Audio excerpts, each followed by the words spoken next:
Hola a todos, bienvenidos a Paredro, el podcast de libros, autores y demás actores del mundo literario. Mi nombre es Camilo Hoyos y les doy la bienvenida a un capítulo, a una entrevista con un autor que ya había estado acá de otras formas a como está hoy, puesto que desde el 2018 es editor de Laguna Libros, una editorial que desde aquí nos hemos encargado de apoyar, que desde aquí celebramos mucho y cuyas autoras también han pasado por la casa. Pero así como el autor que tenemos hoy estuvo de otras formas como editor, hoy está como autor de su primera novela y de una novela que tiene un título muy bonito como lo es Lo llamaré amor. Me refiero a Pedro Carlos Lemus. Pedro Carlos nació en Barranquilla, en Colombia, en 1995. Ha escrito para publicaciones como la revista Arcadia, Lecturas Dominicales del Tiempo, Latitud de El Heraldo, 070 y Universo Centro. Esta es su primera novela y además una primera novela que, como podrán escuchar, forma parte de toda una serie de nuevas novelas, no digamos de otro género, porque el género es novelesco, pero sí desde una estructura en la que no hay tanto un énfasis en los giros narrativos, en el argumento o en la trama, sino en, como podríamos llamar, una especie de instantáneas en los cuales podemos concentrarnos en la emotividad del recuerdo, en la evocación de la memoria, como lo es esta. Además, una novela que, como ya se dará cuenta el lector, habla de una odisea que implica un descubrimiento que muchos lectores también reconocerán y siempre reconocemos aquí esta gran importancia que tiene la literatura para poder permitirnos vernos a nosotros mismos con nuestros ojos y ver a los demás con unos ojos diferentes. Recuerden que Lo llamaré amor de Pedro Carlos Lemus pueden pedirlo por buscalibre.com, la librería online más grande de Latinoamérica, con envíos de un día para otro. Así que si al terminar esta entrevista quieren leer cuanto antes y no quieren salir de su casa, pues ya saben que en Busca Libre se las traerá de un día para otro. Así que, sin mayores preámbulos, les doy la bienvenida a un capítulo con Pedro Carlos Lemus, Lo llamaré amor. Bienvenidos. Pedro, en primer lugar, muy bienvenido a Paredro. Bueno, muchas gracias por la invitación, Camilo. Qué emoción estar acá. No, qué emoción que estés acá, además, porque hay algo por donde quiero arrancar, Pedro, porque es que tú ya habías estado en otros capítulos en Paredro, porque tú eres editor ya hace algunos años de Laguna, una editorial que aquí seguimos mucho y apoyamos mucho siempre que podemos, y ahora estás como autor de una novela sobre la que nos dará mucho que hablar, de un título muy bonito, como te lo decía, que se llama Lo llamaré amor, publicado por Random House. Entonces, Pedro, quisiera arrancar preguntándote cómo ha sido esto de cambiarte del lado del teatro, es decir, de pasar de un lado al otro, de ver las cosas y los procesos desde otra perspectiva y con otro lente. Listo, pues a ver, ha sido muy emocionante y realmente me dio muchos nervios al comienzo, cosa que me imagino que era de esperarse, pero que también me tomó por sorpresa, porque como dices, yo estoy en Laguna como editor de narrativa desde el 2018. Y he participado, eso, pues hemos tenido eventos acá en Paredero con autoras del catálogo, pero además de eso, pues te imaginarás ferias, en librerías, todo. Y en realidad es un trabajo en el que yo ya en este punto me siento muy cómodo, es decir, que yo me sentía muy convencido, no para, digo, hablar de libros de otras personas, ya se me hace más o menos fácil, sobre todo libros con los que trabajo tan de cerca. Te Y de puedo entender, sí. repente, y de repente, resulta que tengo un libro yo entre manos y me parece la cosa más difícil al comienzo empezar a hablar sobre el libro. Sí, como ocupar esos espacios que nuevamente ya yo había estado desde otro lado, pero de repente yo tengo que hablar de lo que yo escribí y la verdad lo primero de lo que me di cuenta era de lo mucho que me costaba hablar sobre lo que yo mismo había escrito. Por supuesto, ahora me siento mucho más tranquilo y ya salió la publicación y tal, pero el primer momento sí fue como esa sorpresa de, bueno, yo en realidad no conocía tan bien cómo funciona esto. Sabía desde la gestión y la edición, que es un lugar además donde he aprendido muchísimo sobre el oficio, incluso también de la escritura, y podemos hablar de eso si quieres, pero también de esta otra parte de la promoción y tal, pero hablar yo en este lugar sigue siendo divertido, emocionante y no deja de llamarme la atención esa cercanía, como dices, aparente, pero también como un novato total me sentí. ¿Te ha cambiado, por ejemplo, algo, Pedro, que, no sé, después de la experiencia de ser autor, ¿Te ha cambiado la idea de qué pedirle a tus autores, por ejemplo? O, o algunas cuestiones mínimas de, qué sé yo, transporte a librerías. Me explico, de lo mecánico, de lo inmediato. ¿Has descubierto algo que antes no hubieras visto creyendo que sí lo conocías de sobra? Creo que, a ver, se me ocurre que yo a veces me imagino, esto no lo he dicho además en ninguna parte, pero a veces me imagino como editor que el autor está esperando ahí, ¿no? Como, no sé, como vamos a hacer tal evento o salió esta entrevista, te mando esto y uno un poco. Es decir, como también mi trabajo como editor es ser ese puente muchas veces hacia el autor. De pronto, no sé, yo no he contado, mejor dicho, lo que he descubierto como autor es que cuando uno recibe ese tipo de invitaciones, significa de todos modos un esfuerzo mayor al que probablemente yo como editor imaginaba al hacer, sí, es decir, yo como Mm. editor, em, ¿qué pienso? Por supuesto reconozco el trabajo de todas las autoras que están en el catálogo de Laguna, pero pienso, pues este es un evento, una charla de promoción sobre tu libro, te la mando y tú te encargas. Y por supuesto que yo también me encargo de las mías, pero hay todo un trabajo, es decir, mi libro se publicó en agosto y yo desde agosto estaba haciendo actividades que he disfrutado mucho la mayoría, pero que igual suponen una carga, ¿no? Como adicional al trabajo de escribir, ¿no? Y como te digo, como editor yo me lo imaginaba, pero como editor en parte el trabajo es ese, sacar el libro y ahora cómo hacemos a que llegue a los lectores. Como autor me he dado cuenta de que, pues, de que el esfuerzo ahí es incluso mayor del que yo me había imaginado. Incluso como yo sabía que estaba ahí, entonces probablemente ahora comprendo más a mis autoras cuando les mando una invitación y me dicen, como, bueno, pero ¿para qué fecha es? Tengo mucha cosa. Y yo sí, pero ¿por qué no me ayudan? Y ya, yo necesito armar esta agenda. No, por supuesto que la gente tiene otras cosas que hacer además, pues sí, otros trabajos. Entonces eso ha sido interesante.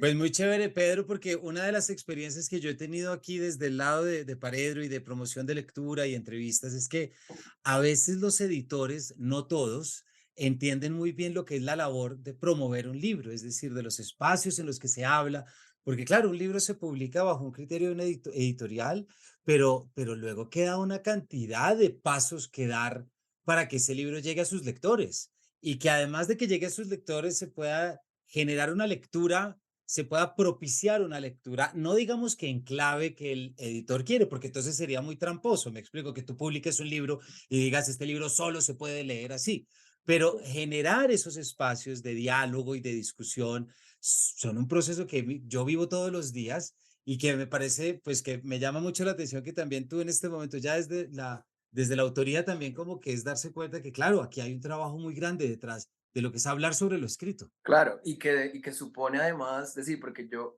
imagino que como editor lo entendía en la medida esa que te digo, de propiciar espacios también para que se hablen de los libros, pero creo, a ver, yo creo que yo como editor, incluso propiciando espacios y abriendo, no sé, y lanzamientos y bueno, todo lo que uno tiene que armarse, ¿cierto?, para lanzar un libro. Un poco mi trabajo terminaba cuando yo tenía ya a la autora sentado con el presentador en la librería. Listo, me siento a escuchar esto, ojalá le vaya bien y vino gente, sí, como que el éxito del evento un poco se medía incluso en ese punto, ¿sí? Obviamente uno contaba con que la charla saliera bien, etcétera, pero digo, Sí. había como toda una parte logística que como autor, en el momento en que te sientas ahí, pues es como, bueno, ahora hable una hora, ¿sí? Entonces es interesante ver cómo esas dos cosas igual van juntas y afortunadamente, porque una pregunta que me hacían mucho cuando yo iba a lanzar el libro era, pues, que si un editor, cómo era este proceso para un editor que ahora era autor, como decir, la pregunta era más o menos eso, ¿cómo ha sido para mí tener yo entonces ahora un editor, que fue una editora en este caso? Salomé Cohen. Y yo lo que estaba a punto de decirte era que afortunadamente yo en este caso tenía que actuar solo como autor y no como editor, porque sí creo que ambas partes son muy necesarias y cada una se está encargando de cosas diferentes en parte del proceso. Aun cuando mi mirada de editor, pues obvio que yo la tenía, ¿no? No me podía quitar esas gafas del todo al escribir, pero luego era importantísimo que hubiera otra persona ahí acompañando el proceso y acompañando. Claro, y además una cosa muy chévere, Pedro, me imagino, y es que tu libro lo escribiste no para publicarlo en Laguna. Digo, que si me explico, y ahí ya te marca una separación absoluta frente a lo que para ti es un texto que es final y cómo se lleva, y luego en otros lados publicar bajo otro criterio. Bueno, cositas que van a salir, Pedro, me emociona mucho, por lo tanto, que estés acá, muy bienvenido, pero ¿qué te parece si hacemos ya el cambio total hacia autor? Porque está aquí, lo llamaré Amor, tu primera novela, una novela publicada, como ya decíamos, en Random. ¿Por qué no nos cuentas un poco, Pedro, en qué momento empieza a surgir esta novela? Si quieres echar mano también de lo que decíamos, si surge de pronto de algún encuentro o alguna experiencia en Laguna, o cómo es. Porque claro, también queda aquí, y yo estoy seguro que muchos lo dirían tranquilamente, yo no lo diría tanto, que todo editor sueña con ser escritor y novelista. Uy, bueno, yo no lo voy a decir tan tranquilamente, y no tranquilamente, no lo voy a decir. Sí imaginaba que quería escribir un libro y varios me gustaría, es decir, sí me interesaba desde probablemente antes de estar en Laguna.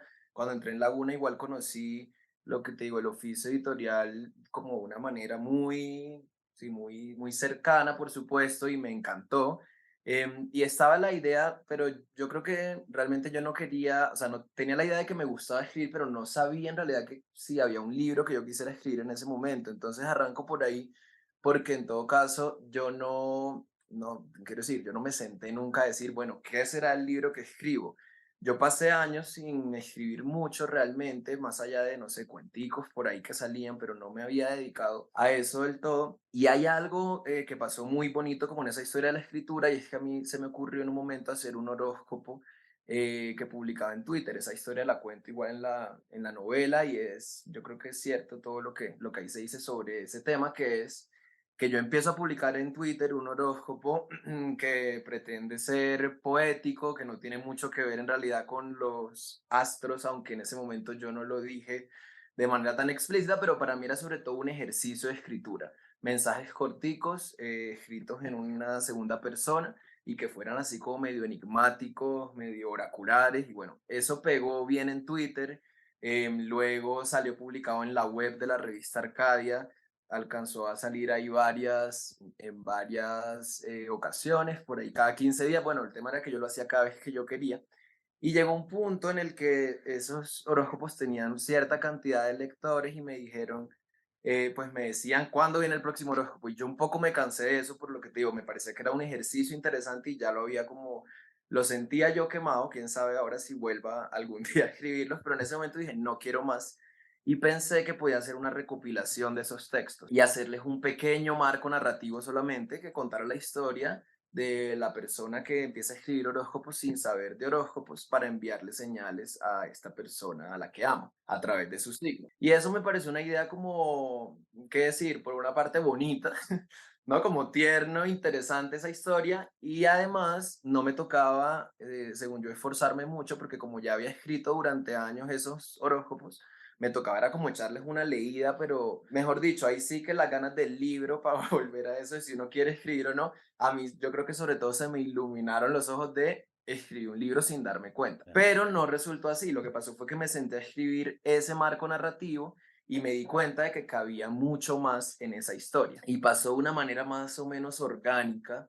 Entonces yo no tenía realmente la intención de escribir esta novela que fue, lo llamaré Amor, sino que escribiendo esa otra cosa, me puse a leer un poco igual sobre astrología y había un tema sobre las casas astrológicas y todo el que sabe, o incluso el que no sabe, porque es un tema tan de moda, la astrología, entonces la gente no se pregunta que su signo, que su ascendente, y llega un punto de la conversación en que los que han leído un poquitico más o han visto más memes, no sé, dicen como, ¿y en qué casa tienes tal cosa? Y al día de hoy yo no sé qué quiere decir la casa, pero sé que es un término astrológico y yo estaba escribiendo y leyendo sobre eso y di el paso como, bueno, si acá hay unas casas en esta astrología, puedo hablar en el siguiente párrafo sobre las casas materiales en las que yo he vivido, como es decir, la casa entendida como el sitio físico. Y me pareció una cosa como muy espontánea, como te digo, de acá me he hecho un párrafo sobre eso, pero a mí me costó mucho e imagino que en general es muy difícil echarse solo un párrafo sobre las casas en las que uno ha vivido.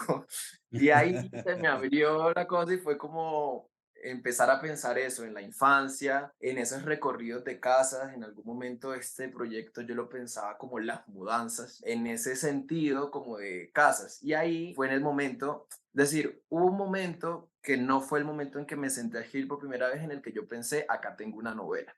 Y fue el momento en el que ya llevaba escrito buena parte sobre la infancia y también empecé a, es decir, como a intercalar esa narración con una narración de un yo, un Pedro, yo en un presente. Entonces yo dije, acá hay un niño, hay un adulto Mm. y hay unos temas que me interesa explorar, parece que esto va a ser una novela. Y entonces ahí sí escribo el libro. Ahí fue cuando me di cuenta de que no tenía ningún libro hecho, sino que me tocaba sentarme 2 años a hacerlo. Y pues fue lo Ya, que ya. hice. Oh, Pedro, muchísimas gracias. Y ya metiéndonos, Pedro, dentro de él. Hay una cosa de tu libro que te decía ahorita fuera de micrófono. Yo recuerdo mucho cuando lanzaste en agosto, me acuerdo de una foto, un tuit con Margarita García Roballo, que aquí pues la seguimos muchísimo y la queremos mucho desde acá. Ella lo dice muy bien en el blurb, la manera como tú manejas la tristeza en esta novela. Pero antes de entrar a eso y a leer una cita que creo que es mi página favorita de la novela, me interesa mucho, hay un punto que quisiera preguntarte y es que visitas la infancia, te das cuenta que estás volviendo sobre unos pasos, sobre unos espacios habitados, pero no de una manera complaciente. Es Ujú. decir, de una manera en la que reconoces que el mundo que le tocó vivir a ese narrador, ya nos dirás si eres tú o no, porque obviamente tú estás regado a lo largo de todo el texto y me parece que también en la foto de la portada, si no me equivoco, ¿cierto? La forma como en la que tú visitas no eres complaciente porque hay un reconocimiento que a mí me parece muy importante y es que el mundo no es el que uno escogió vivir. El mundo no es. Creemos que el mundo tiene que estar allí para ser complaciente conmigo y no lo es. Y creo que gran parte de la existencia es conciliar lo que espero del mundo y qué estoy dispuesto yo a dar para que el mundo me pueda sonreír. ¿Te suena algo de esto? O sea, creo que esa mirada a la infancia, y bueno, respondo, mi relación con ese narrador es, por una parte, yo podría responderte, soy yo, ese soy yo, exactamente. Pero también sabría que es mentira y ambas cosas son ciertas, ¿no? Digo que es mentira Mm. porque al elaborar, por supuesto, esta cosa, solo con escribirlo digo, pero además hay, ¿no? Como toda una estructura que yo quise hacer y un tono literario en el que yo, no sé, jamás me expreso, pues, cuando hablo digo, en las partes como de pronto más poéticas, etcétera. Es decir, para mí era claro que esto era un personaje a partir de mi puesto ahí, pero también digo de una manera como más coloquial, claro que soy yo, porque sería mentira, no decir, no, esto todo me lo inventé. No, pues la mayoría de cosas sí pasaron. Algunas no, pero yo creo que trataba yo de ser fiel sobre todo como a ciertas sensaciones más que a ciertos hechos, ¿cierto? Entonces hay escenas que si uno se preguntara, ¿y esto le pasó a Pedro Lemus, persona? Pues no, no pasó exactamente así, pero probablemente hay algo en esas escenas particulares que ahí me pareció que condensaban de una manera más potente las sensaciones que seguramente sí, pues sí me sucedieron, pero más allá de que hayan sucedido a mí o no, a mí me interesaba como, o sea, yo creo que yo usé eso como un material para armar la novela. ¿Sí? Y ahí eso me pone a mí como en una situación difícil, yo creo como en el medio de, por una parte, estoy mirando mi propia infancia, y ahí va a lo que dices de sí, esos mundos o esas infancias que no son las que uno quiere y luego uno qué hace con eso. Entonces yo, por una parte, sí creo que hice un ejercicio de mirar esa infancia y de tratar de mirarla además como lo más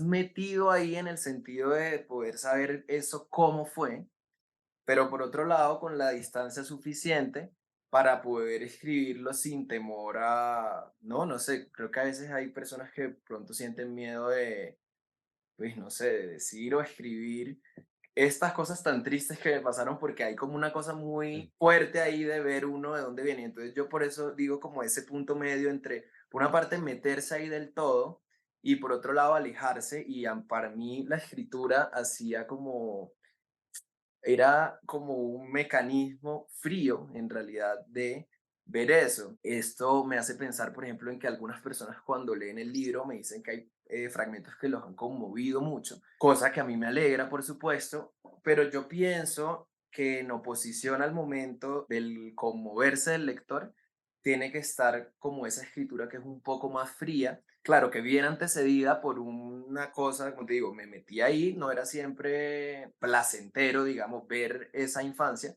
o ese presente incluso, pero a la vez creo que cuando uno está enfrentado a, pues, a escribir al teclado, necesita poder distanciarse, no digo solo en el sentido de para poder contar algo hay que estar lejos de él, sino en el sentido de como para lograr que un párrafo funcione, tiene que estar, preocuparte un poco más el párrafo que el episodio, pero por supuesto viene del episodio, entonces para mí era como un ir y venir entre la emoción de ese mirarse y luego la emoción del texto, que es otro tipo de emoción. Ir entre el uno y el otro, sí, o sea, a mí me gustó mucho en realidad el ejercicio, a pesar de eso que dices, de ese mirarse. Por supuesto, hay cosas que uno, claro, nada es como uno quiere, pero también mi sensación al escribir era que yo estaba escribiendo sobre algo muy íntimo en cierto sentido, y eso puede ser, no sé, difícil, pero también estaba tratando, o sea, creo que para contarlo yo tenía que sentirme también afuera de eso un poco, ¿no? Es Claro. decir, como cuando uno cuenta cosas en pasado, y es interesante que diga eso porque ahora recuerdo que hay partes que están contadas en presente sobre el niño,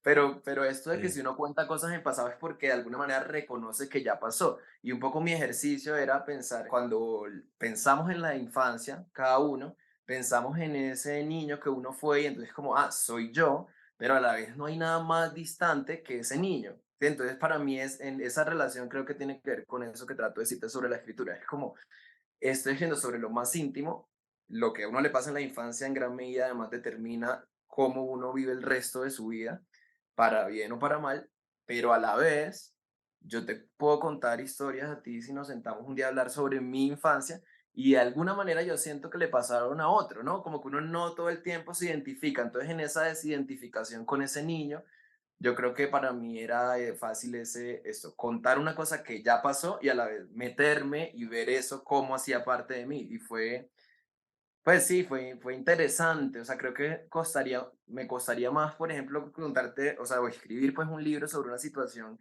traumática como durante, ¿no? Creo que cuando llega el texto, cuando llega la narración, ya ha habido como un salirse de, o un mirar desde adelante o desde al lado, no sé, que me parece interesante. gracias, Pedro, porque fíjate que hay algo que yo creo que mucha gente vive equivocada y es que cuando se habla que la literatura es peligrosa o que la escritura es peligrosa, creen que es un tipo de peligro que vas a leer una novela sobre un asesino y después te vas a ir a comprar una pistola y vas a ir a matar gente.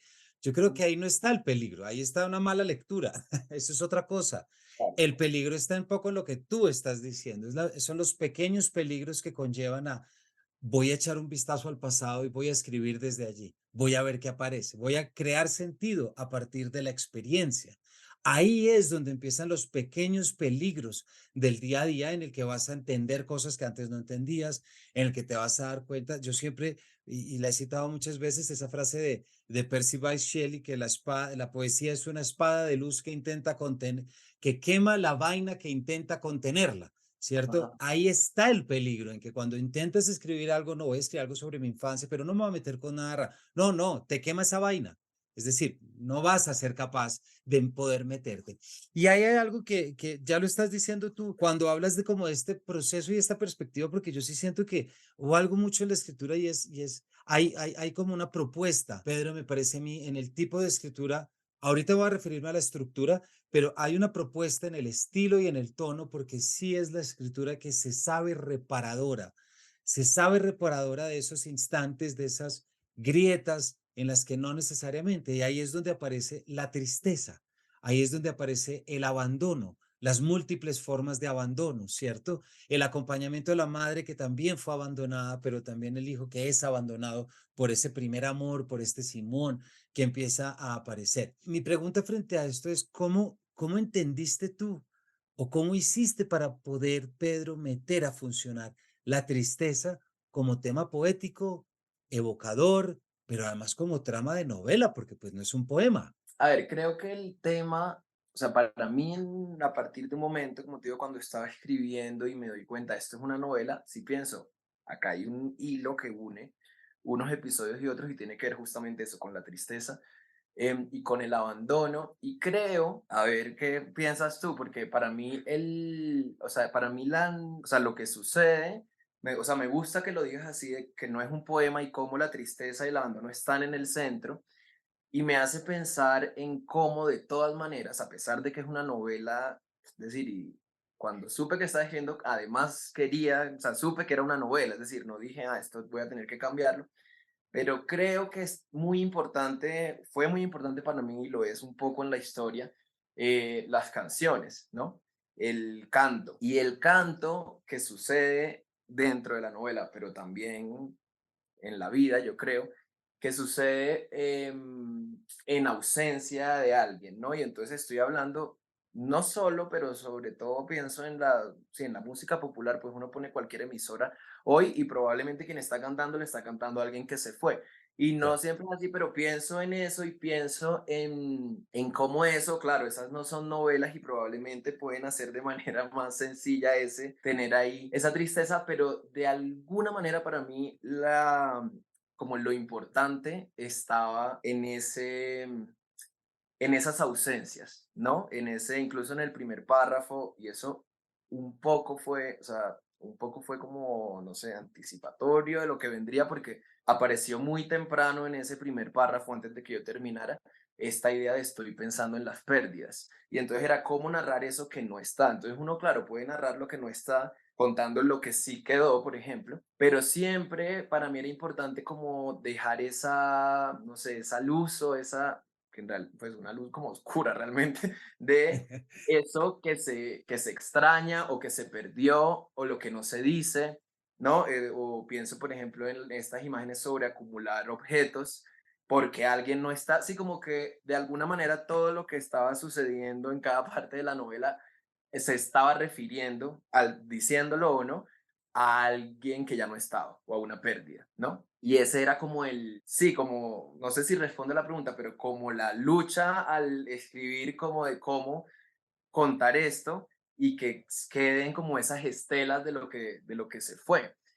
Y otra cosa que pasó y que creo que tiene que ver, aunque pasó como de manera muy inconsciente, yo creo, mientras yo escribía, era que también el libro se volvió el libro sobre escribir ese libro, es También, decir, sobre sí. hacerte de escritor. Y eso lo menciono porque si uno pensara como qué es lo que pasa en esta novela en términos como muy de trama, pues digo, y en el presente, pero claro, está la infancia que mencionas, el niño tal, pero realmente es un hombre que se cambia de casa y que escribe el libro, ¿no? Y me interesa eso porque yo creo que esa escritura también dentro del libro se explica por la ausencia de ese amado, ¿no? Porque es como, ah, este Sí. se fue, me va a tocar escribirla a él. Entonces yo creo que incluso el libro como, sí, no sé, no sé si como novela, pero digamos dentro del libro por lo menos, pues si no nos ponemos ya demasiado meta, hace alusión a ese que no está, ¿no? Y por eso al Sí. final se va ya a esa segunda persona, que era una cosa que a mí me interesaba, como cómo se juega con ese al que se refiere el libro, pero es al que no está y bueno, la ausencia, etcétera. Tenía aquí la cita, ya le iba a leer, pero la voy a posponer porque esto que acabas de decir, Pedro, era otra pregunta que te quería hacer y ahorita leemos de la página 43. Me parece muy interesante lo que dices porque tu novela, y a ver tú cómo lo sientes también, pero tu novela no es una novela que dependa de la trama, no depende del argumento, no es un tipo de novela que estás pendiente de qué le va a pasar al personaje, porque ya le pasó, ¿cierto? Y esa necesidad también lleva a una circularidad en algunos casos, a volver, y hay muchas otras vertientes, digamos, me parece que tu novela es un muy buen ejemplo de esa vertiente de escritura, ¿cierto? En la que no está agarrada de la trama y no quiere preocuparse por una estructura, digamos, en términos clásicos, sino que más bien quiere congelar casi, a ver cómo te suena esto, más como una instantánea. Me Ujú, parece que tu novela, me parece que y creo, lo conecto un poco con lo que dices. Me parece que tu novela es más un lamento, con todo lo que implica, ¿verdad? Con todo lo que entendemos como el lamento como género poético también, que nos remite pues a lo musical y bueno, y a una cantidad de cosas. Pero claro, cuando este narrador se instala en el lamento y en la pérdida, ahí es donde brota el yo y su interioridad, porque no le intriga por qué lo abandonaron, que sí pasa por allí. Pero ese no es el punto, porque el punto de la novela no es por qué los hombres consiguen amantes y dejan botadas a sus esposas y a sus familias. Esa no es la novela. La novela es qué pasa con ese niño que de repente se da cuenta que lo abandonan.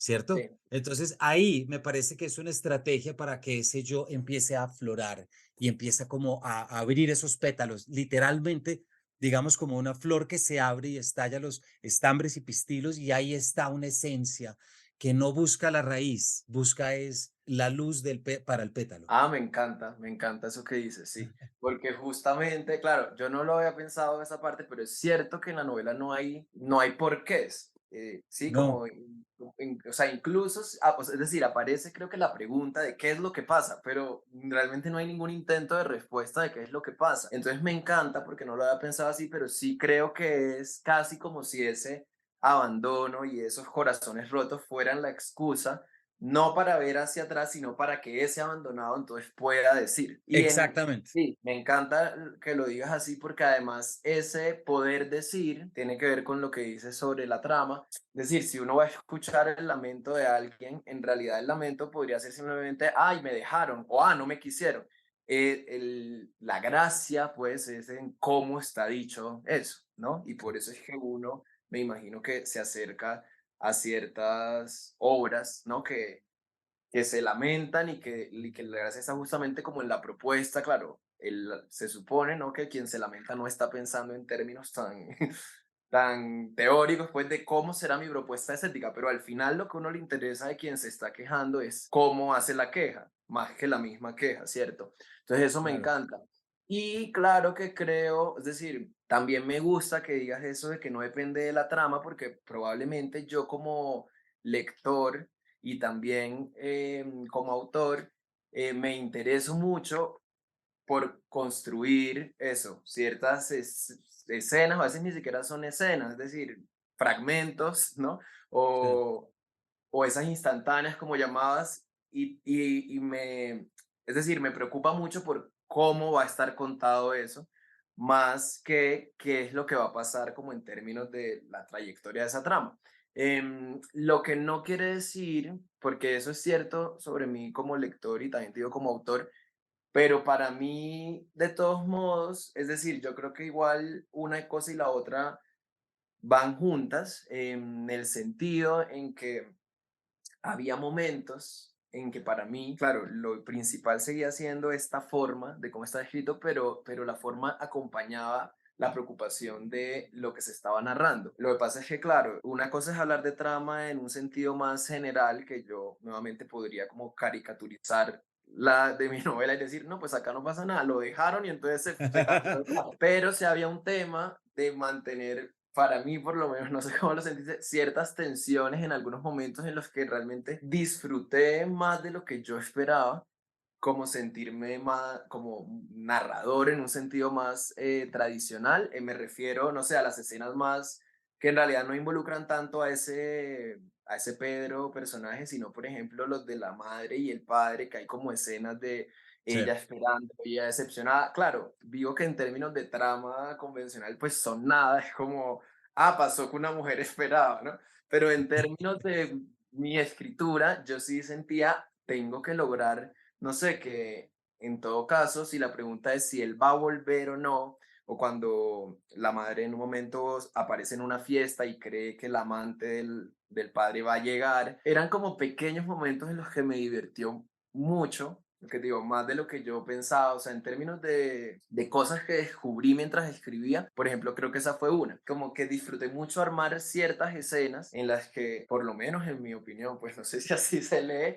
la atención estaba en todo caso puesta en qué va a pasar. Lo que pasa es que son qué va a pasar mínimos porque como ya uno desde el comienzo sabe que la mamá está sola, abandonada y llora con el niño, pues en realidad nadie en la página 100 se está preguntando, ¿será que quedan juntos o no? No, claro que no depende de eso. no, Pero sí como de, no sé, claro, me imagino que no se trata de una resolución de tramas que sí que no me interesa a mí como lector ni como autor, pero sí como un transmitir cierta, como lograr cierta sensación en ciertos puntos que para mí están ligados igual a lo que está pasando, aunque eso no sea la resolución de un conflicto, sino a veces creo que como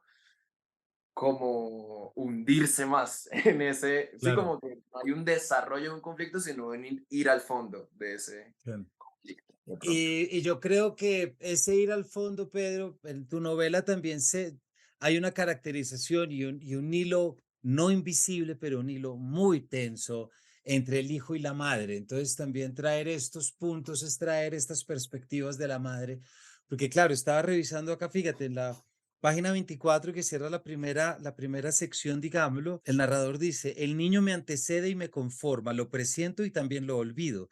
¿Cómo se contaría de la manera más fiel mi historia que es la suya? ¿En qué tiempo y en cuál persona? Si el niño, adentro y lejano, está siempre presente. La fidelidad sería que él y yo conviviéramos como en el cuerpo, en el texto. Que ahí es Ujú. lo que tú dices claramente, que es donde aparece la conciencia textual de la narración y en cuanto a aparato, digamos, y está tal, pero también ese niño pequeño veía el mundo a través de las impresiones de la madre que estaba siendo abandonada. Entonces yo ahí es donde veo y digo, claro, le presta los ojos a la madre de alguna manera. ¿Para qué? Para hablar de algo. De nuevo, no vamos a buscar razones, pero vamos a entender por qué. Hay un párrafo de la página 43, porque si seguimos no lo voy a alcanzar a leer y lo quiero leer porque quiero que la audiencia lo oiga, Pedro, que a mí me gustó mucho y quería traerlo. Mira, en la función privada del niño en el baño, es suficiente con verse triste, no hacen falta las lágrimas. Podría decirse incluso que se trata de una tristeza tan robusta que las lágrimas no le caben. Cualquiera puede llorar, lo ha visto en la televisión y también en las calles. Él quiere algo más, quiere agrandar la tristeza con la frustración de no tener lágrimas. Entonces podría decirse, ni siquiera sé cómo llorar, de tan grande que es mi sufrimiento. En el fondo, no hace el esfuerzo, pues sabe que nadie oiría su llanto. Vuelve a la ducha, se quita la toalla y bajo el chorro de agua canta las canciones de amor que alcanza a oír desde la cocina y que ha ido entendiendo que no puede cantar afuera del baño, pues son canciones de mujer, cantadas por mujeres. Se deleita al interpretar el sufrimiento de ellas y le alegra pronunciar los adjetivos con la A al final, que marca el género femenino. El baño acaba y antes de abrir la puerta verifica que no haya rastro de labial ni rímel. Frente al espejo vuelve a lavarse la cara con agua y jabón y luego con un algodón se restriega. Esta escena me parece muy bonita, Pedro, me parece que captura ese recuerdo de la complicidad del espejo, ¿cierto? La complicidad del baño, lo que no hay juicio en lo que te ves. Me trajo también un verso de un poema de García Lorca, que es la oda a Walt Whitman, que habla de los niños que escriben su nombre de mujer en las almohadas. Ese momento de íntimo, pero también esa intimidad que dice, aquí hay algo más que yo estoy entendiendo, pero que todavía no le lanzo al mundo, que en este caso parece ser, por supuesto, la identidad sexual, ¿verdad? Y creo que lo es, evidentemente. ¿Nos cuentas un poquito de esos instantáneos, si se quiere, en los que logras como que capturar esos momentos íntimos del narrador en que está consigo mismo? Claro, esa escena pienso que hay en la infancia, creo que ese momento, como dices, del baño y el espejo, es como el momento de mayor intimidad en realidad. Total. Y eso es impresionante. Digo, no sé qué tanto, quiero decir, puedo imaginar un niño por fuera del baño que un día queda solo en su casa o en su cuarto. Pero hay algo del baño que requiere como este quitarse la ropa, este verse y en la novela incluso aparecen esos momentos de reconocimiento, ¿no? De mi cuerpo se ve de esta manera, soy muy flaco, tal. Todo sucede en ese espacio, que además es un espacio en el que está permitido el encierro. Entonces, bueno, no sé cómo pasa en general realmente, pero digo, yo recuerdo que habría sido raro si en mi casa yo, como un niño, le hubiera cerrado la puerta del cuarto con seguro, sería como el que está haciendo. Pero en el baño, en cambio, todo eso se vale. Y a mí me parece que es importante que sea ese el lugar, es decir, que es el lugar, ¿no? De la limpieza y también en eso que lees está puesto como el lugar de adornarse, ¿no? Porque está ahí Sí, como la caja de maquillaje de la madre. Pero digo, y más allá de eso, ¿no? Uno sigue siendo el lugar donde ponen los productos de belleza y de cuidado y tal. Y entonces resulta que el lugar más íntimo también es el lugar donde uno se prepara para el afuera. Entonces, a mí me parece que ese, es decir, que el encuentro con uno sea también el encuentro de pensar cómo me van a ver los otros, es como súper revelador de cómo uno se construye, ¿no? Porque en el momento más encerrado también aparece la preocupación de cómo me veo y cómo me van a ver cuando Claro. salga acá. Y hay algo que me gustó de lo que leíste, es que de lo que escribí algo, hubo una cosa que me gustó de lo que leíste que fue ese, que en el fondo, porque hay toda esta cosa, ¿no? Como de interpretar un personaje, ¿no? Y entonces yo creo que existe, también creo que debe ser muy de la infancia, ¿no? Como una tendencia, ¿no? Al drama, digo, entendido como el sentido de la actuación en todo caso, y uno juega y tal, y en este caso pues está esa tendencia dramática, ¿no? Del llanto y a jugar con la tristeza, y hay una madre triste y hay canciones tristes por ahí, entonces hay como un deseo de interpretar eso, pero lo que iba a decir que me gustó es que entonces se justifica esas no lágrimas, pero dice, en el fondo, no hace el esfuerzo de llorar porque no hay ningún público. Y yo creo que eso también, o sea, es la conciencia también de esa mirada de los otros. A ver, yo me he sentido muy triste, como me imagino que también tú y todo el que nos escuche se ha sentido muy triste estando solo en su casa, pero sí creo que hay parte de lo que se pone en escena, y justo, o sea, en escena, ¿no? Pues hace falta, ¿no? El teatro y el público, que tiene que ver con cómo se ve eso. Entonces, creo que en esa construcción de la tristeza, de la misma escritura o del canto, adquiere una relevancia grandísima el ojo que mira. Y no digo que uno, o sea, no creo que uno como que esté, ¿qué será? Fingiendo para ese ojo. No, lo que está haciendo igual sí es posando de cierta manera, pero una pose puede ser verdadera, ¿no? Entonces eso me parece interesante, como ese encierro que a la vez es la conciencia de aquí nadie me ve, pero eso quiere decir es afuera me verán. Cómo uno hace, ¿no? Cómo la tristeza, en este caso, pero no solo la tristeza, toma formas según ese que está escuchando o no, Así ¿sí? es. Entonces, eso me parece interesante. Y lo otro es lo de las canciones, que es una cosa que ya dejó de preocuparme porque ahora canto todas las canciones sin problema, pero me preocupó hasta, yo creo, como la adolescencia que era. Pero ¿y por qué no puedo cantar estas? Porque las cantan mujeres y en cambio las mujeres, en mi recuerdo por lo menos, sí podían cantar las de hombres y eso no suponía ningún peligro.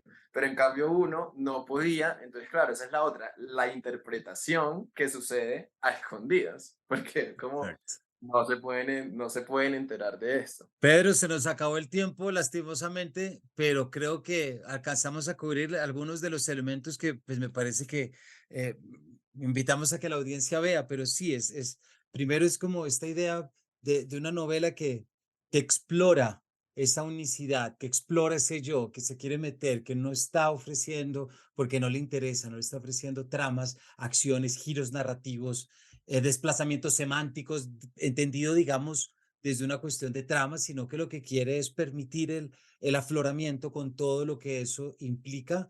Entonces, hemos estado hablando para la audiencia de Lo llamaré amor de Pedro Carlos Lemus, publicado, como ya nos decías, en agosto de este año en Penguin Random House, una novela que, bueno, que los invitamos a que lean, no solamente por el tema, no solamente porque de Pedro ya hemos leído mucho a través de otras vertientes, pero sobre todo porque me parece que es una novela que es representativa del género que propone, pero también trae algo muy importante y que el narrador ya lo muestra, que es lo que implica leer aquello que no se ha leído, como es leer a Fernando Molano y como es leer cosas que iluminan y que son tan importantes en un momento como en el que estamos viviendo. Pedro, muchísimas gracias. No, muchas gracias a ti, Camilo. Me encantó esta conversación. Qué chévere. A mí también y que sigan más. Te esperamos con la próxima novela y por supuesto con las de Laguna que también estaremos acá. Recuerden que Lo llamaría amor de Pedro Carlos Lemus lo pueden adquirir a través de Busca Libre y si como seguramente quedaron muertos de las ganas de leerlo, si lo piden hoy les puede llegar mañana porque los envíos son así de rápidos. Así que Pedro, muchas gracias por habernos acompañado y a todos ustedes nos vemos en una próxima edición de este Paredro.